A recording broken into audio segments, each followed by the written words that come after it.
He goes on to say, Paul VI, we must prepare for this many-sided inconvenience. Wait a second, Paul VI.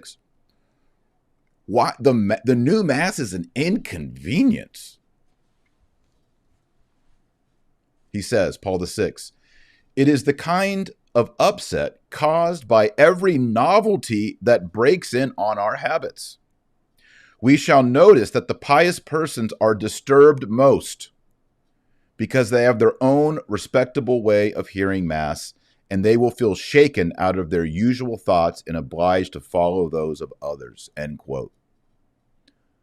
Pope Paul VI, when he gave you the Novus Ordo, he knew, he called it a novelty, and he said, pious persons are disturbed the most.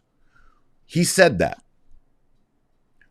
The pious people, the people dutifully hearing Mass, the people dutifully raising their families in the Catholic faith, living sacrificial lives, who's going to be the most bothered by the new Mass? Paul VI told you before it even came out. The pious people are most disturbed by the new Mass. Now here he talks about the priests. Even priests may feel some annoyance in this respect.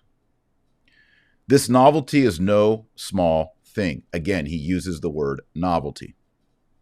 We should not let ourselves be surprised by the nature or even the nuisance of its exterior forms.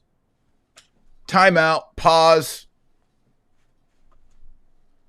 Paul VI says priests will feel annoyance at the new Mass. So basically, Paul VI is telling people in 1969, the most pious people in the church, they're going to be disturbed.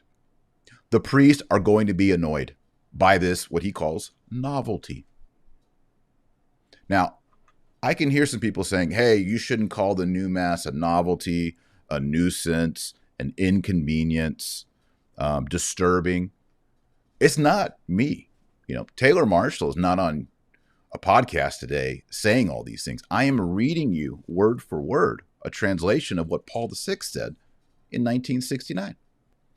Paul VI then says, as intelligent persons and conscientious faithful, we should find out as much as we can about this innovation.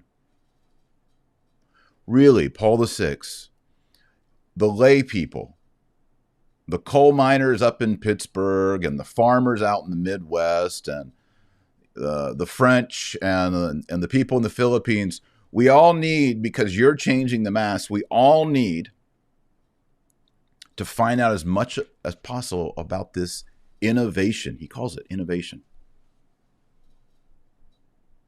Why? Was the old Mass broken?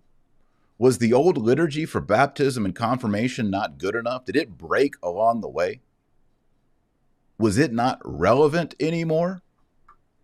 Were the ordination rites broken and needed to be updated? Did extreme unction need to be revised? Why, Paul VI? Why the innovations?